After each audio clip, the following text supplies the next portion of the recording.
Wa alaikum salam wa rahmatullahi ta'ala wa barakatuh, sir. Family nǹkan sir. Wa alaikum salam. Orúkọ tèmi ni Zubair Muhammad Taofik, sir. Okay, láti Ògbómọ̀ṣọ́. Bẹ́ẹ̀ ni, sir.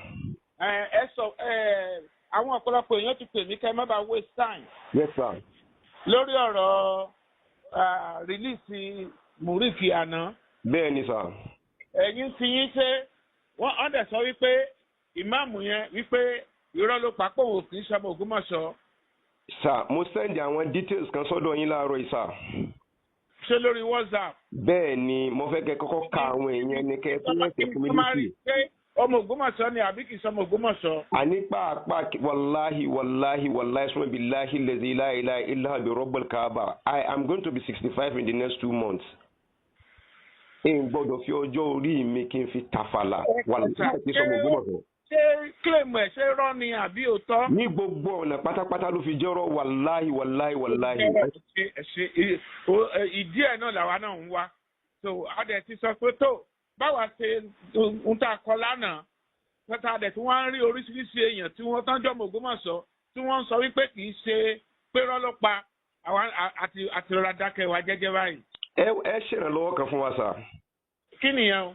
Ṣé rí ó pa irọ́ mọ́ kábíyèsí, even mùsùlùmí mi ò lè ṣe nǹkan tí ó yí kábíyèsí ṣe.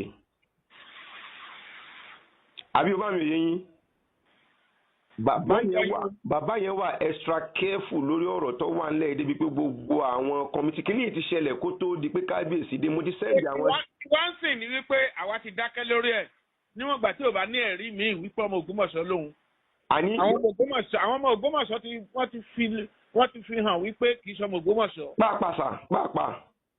So a ti dákẹ́ lórí ẹ̀ báyìí. Pẹ̀lú ògo Ọlọ́run màá tún ẹ ra àwọn scripts ẹ̀ tó ránṣẹ́ sí yín àtàwọn videos rẹ̀. All right. Pẹ̀lú ògo Ọlọ́run. Kéèmá attestation kan tí Ládi méjì bá ń kọ́lé tó ṣe lórí ẹ̀. Mo ti gbọ́. Níbi prógrámù tó ń gan náà lọ. Àwọn èèyàn ń dúró dè mí níta. Yes, sir. Mo dẹ̀ ti gbọ́ àlàyé táwọn èèyàn ṣe. Yes, sir. Kò sẹ́nìbọ̀dì tó pè láti sáìdì ẹ̀ tí wọ́n láwọn support ẹ̀. Gbogbo àwọn tó pè wọ́n ju 11 lọ. Alhamdulilayi. Pé ọmọ Ògbómọ̀ṣọ́ làwọn pé ọkùnrin yìí àwọn ọmọ rí kì í sọmọ Ògbómọ̀ṣọ́. Àtàwọn ọmọ onílé gan kódà kó mi bá mo lè fún ọ nọ́mbà yín wọ́n pè yín. Hello sir. Yes, sir. Òfin Islam kò sọ pé ọmọ ìlú ló gbọ́dọ̀ jẹ imam. Pàápàá.